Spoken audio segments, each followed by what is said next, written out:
lot of questions. I have a book of questions. And I have a beer.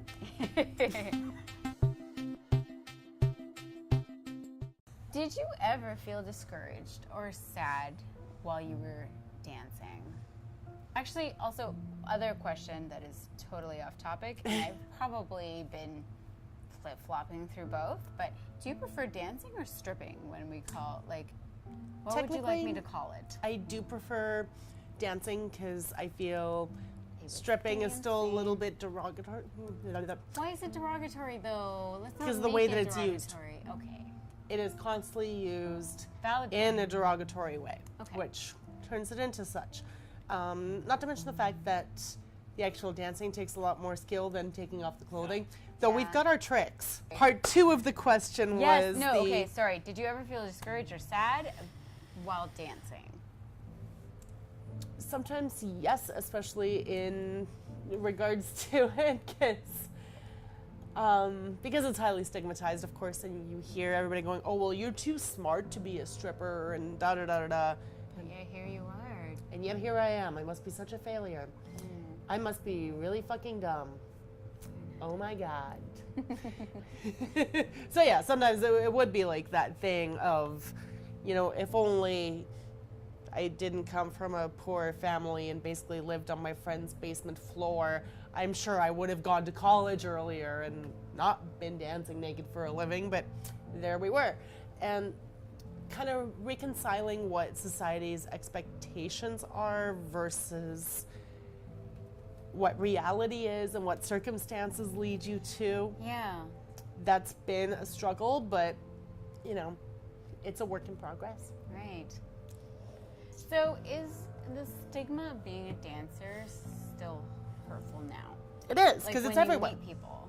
When I meet people, watching TV, and it's funny because my editor actually was like, oh, let's watch 30 Rock, it's so funny, and I'm like, there's a lot of sex worker jokes. Shame.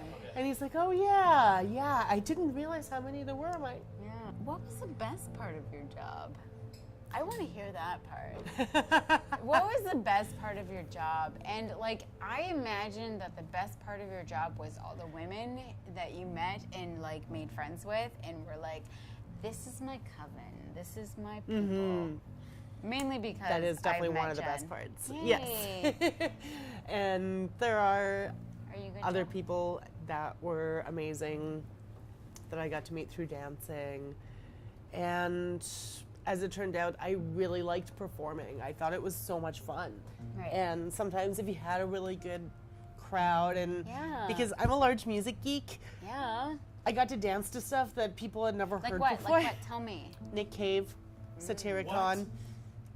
I once danced to Do You Love Me Part 2. And it was like a weird afternoon, and it was kind of slow at the Barnett. I'm like, whatever, I'm gonna dance to this just because I can.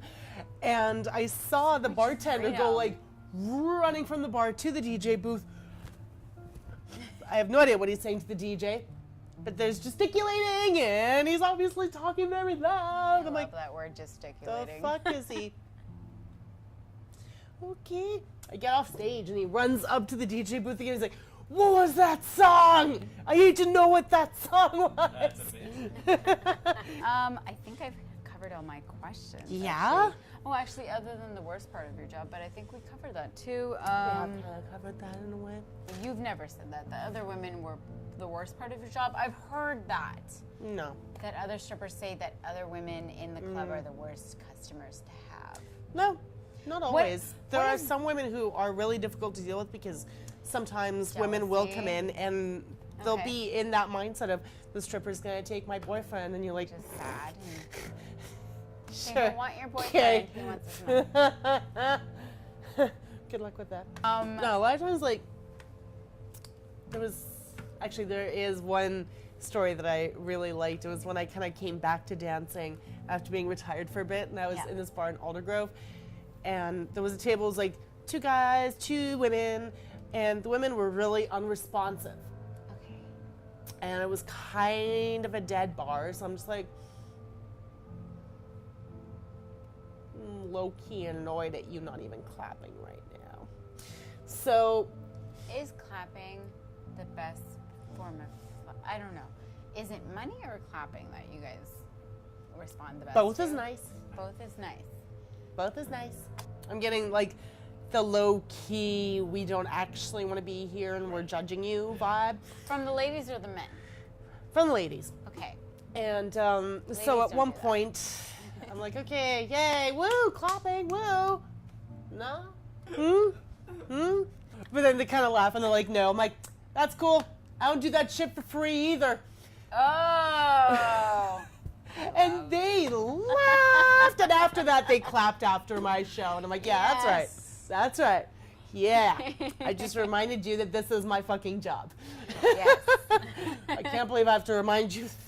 It's my job. But yeah, like a lot of times there was like this initial resistance because. From women. Yeah. Okay. Well, How when would they're. you bring somebody who's not into your show into your show? Tell us. Sarcasm. I love sarcasm. Even when I don't get it, and I'm like, oh my god. Or just saying stupid shit, making bad jokes. There was one time in Whistler where all it was that I remember in front row was these two guys. And at one point I just started cracking jokes at them, so they started like this back and forth thing, and all of a sudden Between I'm you just and them? yeah, we're just like Awesome. cracking jokes back and forth, kind of riffing off each other and just Okay. being complete dorks. I don't even remember what it was about, but It was because the club was dead, it's just basically me and these two guys shooting back and Bantering. forth and back and forth and back and forth. And at one point, I basically just like lay down on the stage like this, and I'm just chatting with these guys because why not? The reason why I put up such a barrier between myself and customers, and one of my agents actually used to make this comment that even when I was a rookie, I looked like I've been doing it for years because I had the 1,000-mile stare. I would look past the audience, just past them. But that was born out of the fact that when I first started dancing, I actually would chat with people and sit down, and they'd be like, oh, join us for a drink. I'm like, yeah, sure, why not? Because I'm so optimistic and I believe the best in people. And then they fucking disappoint me. So every time, and like you think they're decent people, they seem like decent people, and then you know, you're talking to them and then you say something and they're like, oh, wow, that was really smart. And I'm like, why are you so fucking surprised? I'm going to go upstairs and read my book now. I'm going to go read my, like, 1,000-page book. Thank you very much. But, or there was the guy that I was chatting with for pretty much the entire week at this out-of-town place. And out-of-town places, you kind of needed that a bit more because you're stuck in this tiny shithole town. You don't, this is before Jen was dancing with me, or we weren't on the same lineup, so Right. you have no one to fucking talk to, and sometimes you just get lonely and you want some human connection, so okay, well, this is like some older, harmless dude. He seems okay, like Yeah. he seems nice, harmless, da-da-da-da. And I do a show. The bar is dusty. I have allergies, so I guess at one point I didn't even realize, but I did that.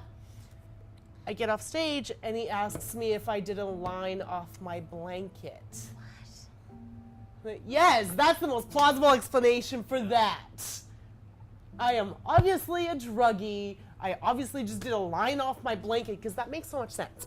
This blanket that gets put on the stage, which there's a reason why we put a blanket on the stage. The stage is fucking gross. We have no idea how many times they've washed it, if at all, ever. I'm not putting my bare butt on that stage without a blanket. Yeah, I just did a line off my blanket. Think my allergies are bad now? What? It's a chenille blanket.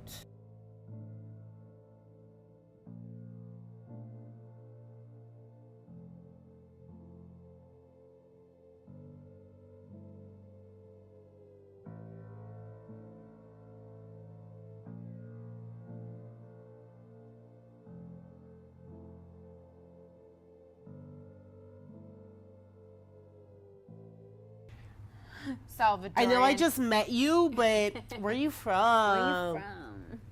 Don't fucking ask me that. I don't give a shit. Also, I'm here to process your order.